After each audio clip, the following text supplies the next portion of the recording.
La próxima charla que vamos a tener la preparamos junto con la doctora Carolina Amigo Bonelli, que es asistente del Departamento de Anestesiología de la Facultad de Medicina, y se va a tratar de qué hay de nuevo en analgesia obstétrica y si realmente hay algo nuevo que podamos explicarles en este momento, contarles. ¿Qué vamos a tratar? En esta charla vamos a repasar cuáles son las indicaciones y los beneficios de la analgesia obstétrica. Vamos a hacer una revisión sobre las técnicas de inducción y mantenimiento de la misma y vamos a valorar los ítems de satisfacción materna que tienen las pacientes. Antecedentes y situación actual. Actualmente en Uruguay, como la mayoría de ustedes saben, en la mayoría de las maternidades del Uruguay no tenemos un servicio de analgesia obstétrica. Las pacientes no acceden y no tienen la posibilidad de acceder a la analgesia obstétrica. Son muy pocos centros, 2 públicos en Montevideo y hay 2 privados en Montevideo que le brindan acceso gratis a las pacientes y tenemos otro centro que le brinda la cobertura anestesiológica pero le cobra a las pacientes. El resto de las maternidades no tiene un servicio para las pacientes obstétricas. Se terminan teniendo analgesia aquellas pacientes que hacen un acuerdo con el profesional. Los protocolos que tenemos vigentes son los que surgen del libro del 2008 de nuestros profesores, donde ya ellos mismos hablaban de dosis de concentraciones bajas de anestésicos locales. Y ahí tenemos la inducción y el mantenimiento. En la inducción no colocamos la ropivacaína, porque la ropivacaína, si bien es un anestésico local que tiene probada eficiencia para la analgesia del parto, en nuestro medio no contamos con ropivacaína para uso intrarraquídeo, no está aprobada por el Ministerio de Salud Pública. Sobre las técnicas neuroaxiales versus a otros procedimientos que tenemos para el alivio del dolor durante el trabajo de parto, tenemos esta revisión Cochrane que compara las técnicas neuroaxiales con otros procedimientos para el alivio del dolor durante el trabajo de parto y no realizar este procedimiento.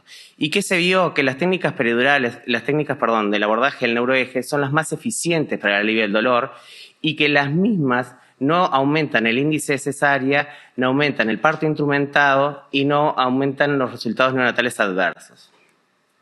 Este metaanálisis que les compartimos es donde compara el remifentanil para analgesia en forma intravenosa o con bomba de PCA comparado con la peridural. En el mismo se vio que ambos procedimientos son efectivos para el alivio del dolor durante el trabajo de parto, pero el remifentanil, si bien es efectivo para el alivio del dolor durante el trabajo de parto, el mismo presentó que para la analgesia en sí no se anticipa el dolor. Por lo tanto, la escala de evaluación cuando se evaluó a las pacientes, si pasan aliviadas o no durante el trabajo de parto, no fue tan eficiente comparado con la técnica peridural. En este mismo trabajo asocia el uso de remifentanil con depresión respiratoria y baja saturación de las pacientes. Por lo tanto, esas pacientes que se usaba remifentanil debían estar con una monitorización más estrecha.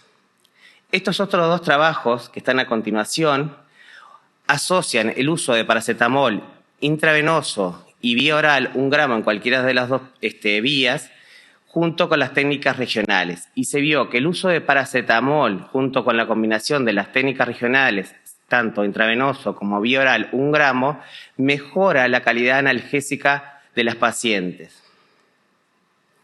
Bueno, respecto a los beneficios y las indicaciones de los procedimientos, ya hace muchos años la COG y la ASA indicó que en ausencia de contraindicación médica, la solicitud materna es solo la indicación para realizar la analgesia del parto.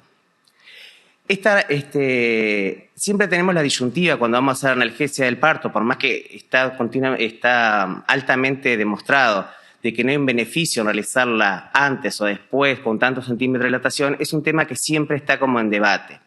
Esta revisión Cochrane que le traemos ahí valoró a las pacientes con 4 o menos centímetros de dilatación del cuello uterino contra otro grupo que era con 5 más centímetros de dilatación del cuello uterino.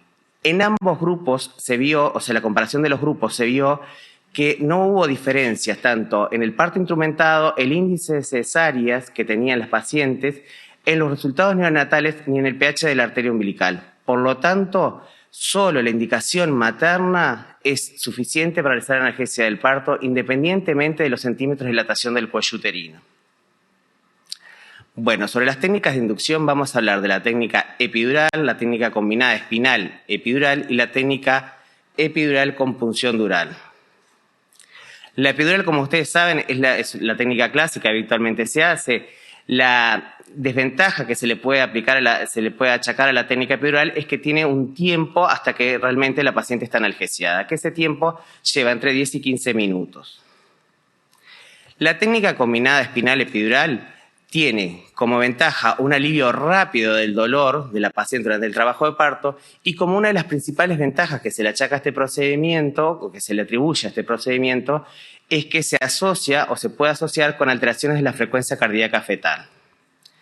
Respecto a esto, este trabajo del 2016 comparó dos grupos, pacientes con analgesia epidural y pacientes con técnica combinada.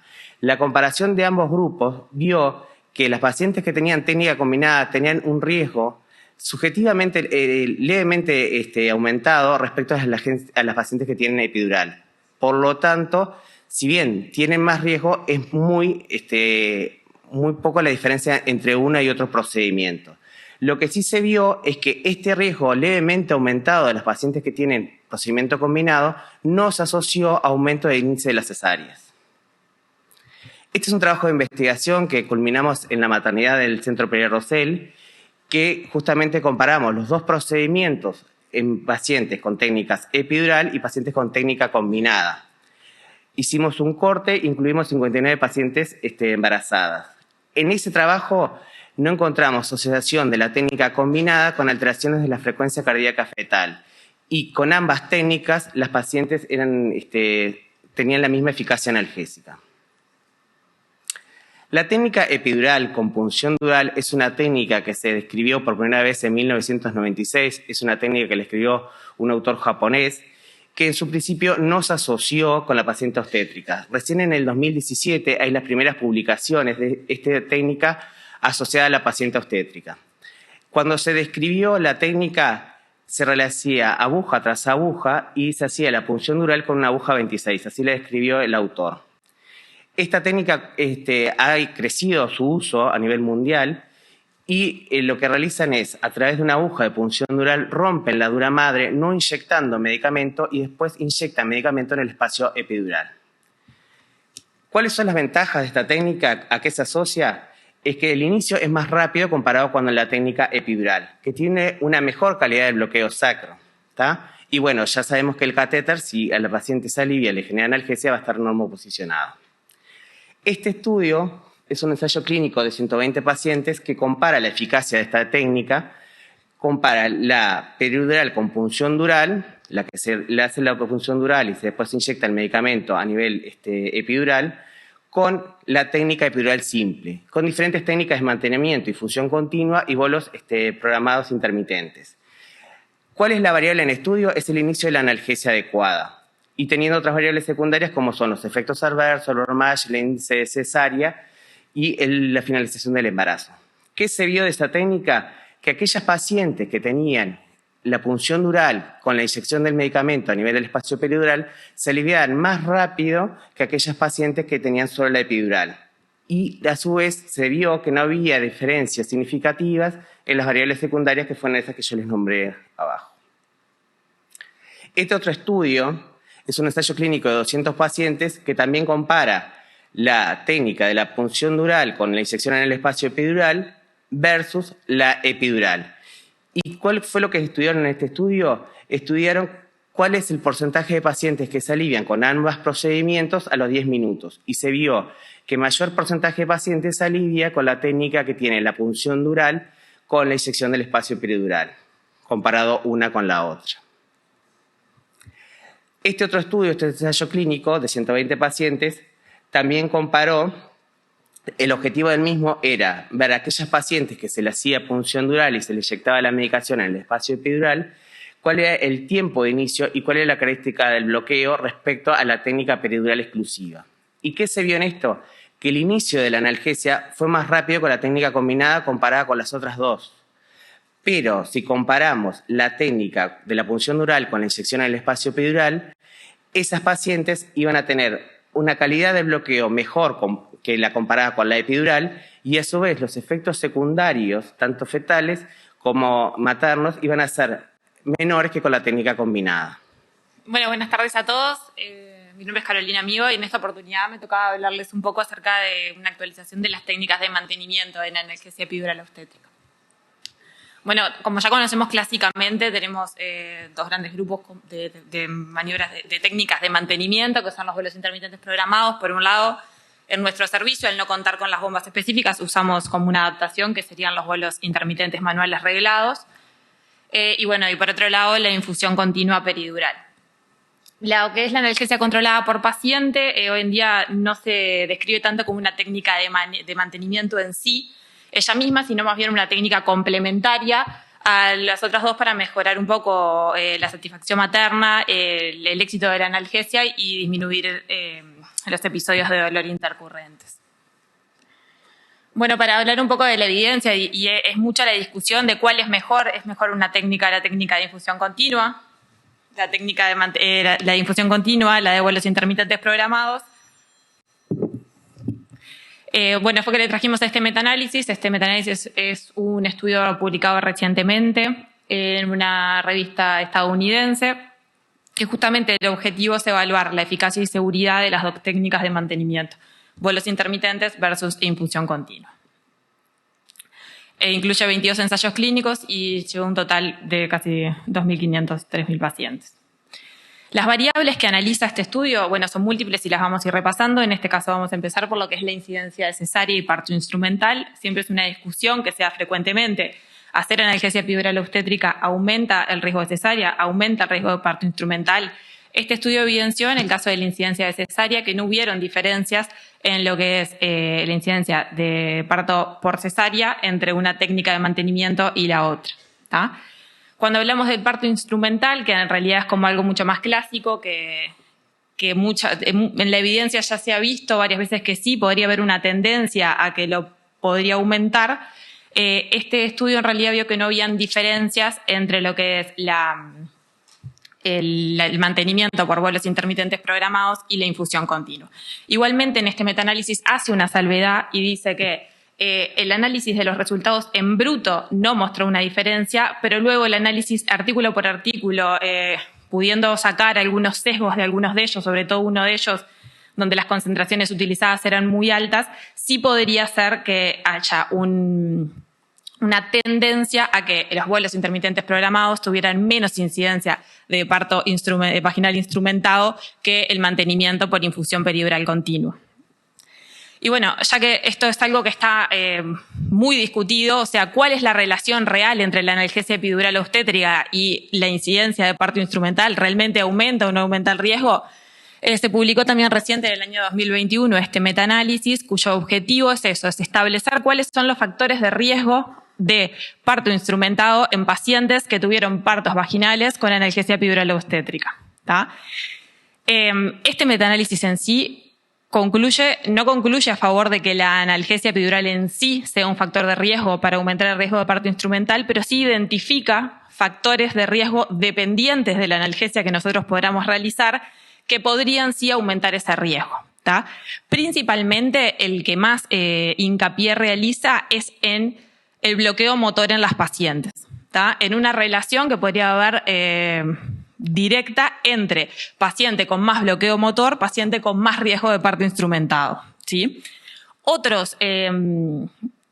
Otra cosa interesante de este estudio es que también dice que otro factor de riesgo que podría asociarse a un aumento de un parto instrumentado en las pacientes que reciben analgesia epidural obstétrica es el dolor severo al momento del expulsivo y la conducta que muchas veces tomamos, o más que tomamos nosotros, que nos piden desde el equipo de obstetricia, que es suspender las infusiones peridurales de analgesia o suspender la aplicación de bolos de analgesia en el momento en que la paciente llega a 10 centímetros de dilatación cervical y empieza el periodo expulsivo, ¿tá? Eso es una creencia que tal vez muchos colegas obstetras creen, y en realidad este estudio evidenció que no, que tener dolor en el periodo expulsivo se asoció más a el riesgo de parto instrumentado, ¿tá? Otra cosa interesante de este metaanálisis es que cuando compara... pasamos al otro. Bueno, y en realidad lo que dice el metaanálisis anterior es que nosotros no tenemos que dejar de hacer analgesia epidural obstétrica para disminuir el riesgo de parto instrumentado, pero sí tener cuidado en cuáles son las concentraciones de anestésicos locales que utilizamos para así disminuir ese posible aumento del bloqueo motor, ¿no? Entonces, bueno, siempre es una pregunta que nos hacemos, que ¿cuál es la relación ideal? ¿Cuál es la relación ideal entre concentración y volumen para darnos a nosotros la mejor calidad analgésica posible con el menor riesgo de bloqueo motor, ¿tá? Evidencia de esto hay muchísima y hay cosas que ya se saben y que no las vamos a discutir. Las concentraciones elevadas, y por elevadas se define concentraciones de bupivacaína mayores a 0,125 o de ropivacaína mayores a 0,2, ya se sabe que sí aumentan el riesgo de parto instrumental porque sí producen mayor bloqueo motor, ¿tá? Eso está descrito desde el año 2013 en varios metaanálisis y es algo que ya no lo podríamos discutir mucho, ¿tá? La discusión que se genera ahora es, por debajo de esas concentraciones, ¿cómo las dividimos, no? Este metaanálisis lo que intentó estudiar justamente y comparar fue concentraciones que ellos llamaron moderadamente altas versus concentraciones bajas para ver si realmente eso había una implicancia directa en el bloqueo motor y el riesgo de parto instrumental, ¿tá? Por moderadamente altas, ellos definieron mayores a 0,1% de bupivacaína, pero menores a 0,125 o su equivalente en ropivacaína, ¿tá? Y bajas menores o iguales a 0,1%. ¿Sí? Las variables en realidad fueron, bueno, la presencia de bloqueo motor, la incidencia de parto instrumentado y por otro lado la satisfacción materna y realmente la analgesia de las pacientes, ¿sí? En lo que era bloqueo motor y parto instrumentado, que este metaanálisis evidenció que sí, que aquellas pacientes que recibieron dosis bajas de anestésicos locales, ¿tá? O sea, dosis menores a 0,1% de bupivacaína o su equivalente en ropivacaína, tuvieron menor incidencia de bloqueo motor y menor incidencia de parto instrumentado, ¿sí? Y por otro lado, cuando evaluaron la calidad analgésica, vieron que no hubo diferencias, ¿tá? O sea, que este metaanálisis lo que concluye es que se alivian de igual forma, pero al usar concentraciones por encima del 0,1, va aumentando progresivamente el riesgo de bloqueo motor y en consecuencia de parto instrumentado, ¿tá? Otra cosa interesante es que cuando comparan las dosis bajas de anestésicos locales, los volúmenes utilizados tienden a ser mayores de los que estamos acostumbrados, ¿tá? Los estudios que se incluyeron en el análisis de bajas concentraciones tienen sistemáticamente concentraciones por encima, volúmenes, perdón, por encima de 10 mililitros, ¿tá? Hay muchos de ellos incluso administrando volúmenes entre 15 y 20 mililitros, ¿sí? Bueno, y siguiendo un poco con el que es el análisis del metaanálisis para comparar las técnicas de mantenimiento, otras variables que se estudiaban en este metaanálisis eran la duración total del trabajo de parto y la duración sobre todo de la segunda etapa del trabajo de parto, que era una discusión que se da mucho en analgesia obstétrica, ¿tá? Y este metaanálisis evidenció que la técnica de mantenimiento por bolos intermitentes programados tuvo una duración de trabajo de parto menor y una duración de la segunda etapa del trabajo de parto menor que el mantenimiento con infusión peridural continua. En cuanto a la calidad analgésica y la necesidad de intervenciones anestésicas adicionales, ¿tá? También se estudió la necesidad de intervenciones y el tiempo requerido hasta la primera intervención, ¿tá? Y también en ambos casos quedó evidenciado que el mantenimiento por bolos de intermitentes programados tuvo una menor necesidad de intervenciones anestésicas adicionales y esas intervenciones además se dieron en más tiempo. O sea, las pacientes que tuvieron infusión continua requirieron de rescates analgésicos más precozmente. Bueno, y por último y no menos importante, en cuanto a la satisfacción materna, como se compararon las dos técnicas, ¿tá? Y este metaanálisis evidenció que la técnica de mantenimiento por bolo intermitente programado tuvo mayores índices de satisfacción materna que el mantenimiento por infusión continua peridural, ¿sí? Y bueno, un poco, no voy a ser reiterativa porque ya lo nombró Mauricio, mucho mejor que yo, obviamente. ¿Cuál es la importancia de las consultas prenatales para informar a nuestras pacientes acerca de la técnica que le vamos a realizar? ¿Tá? Este es un estudio de Cortes que se incluyó 200 pacientes donde hicieron justamente dos grupos, unos a los que le brindaron toda la información acerca de la técnica que se le iba a realizar, guías informativas escritas, videos códigos QR para que ingresaran a videos interactivos que le explicaba la técnica, el riesgo de complicaciones y cuál es la expectativa que hay alrededor de esa analgesia epidural obstétrica, y al otro grupo se le realizó simplemente la técnica cuando llegaron a la maternidad en trabajo de parto con dolor y pidieron la analgesia. ¿Tá? Y bueno, los resultados fueron en claro y en la misma línea que venía hablando Mauricio. Aquellas pacientes que recibieron información precozmente en el periodo perinatal tuvieron muchos mayores índices de satisfacción materna, de comprensión de las complicaciones y de la técnica y de manejo de las expectativas alrededor de la técnica que se les iba a realizar, que las que no tuvieron esa instancia prenatal. ¿Tá?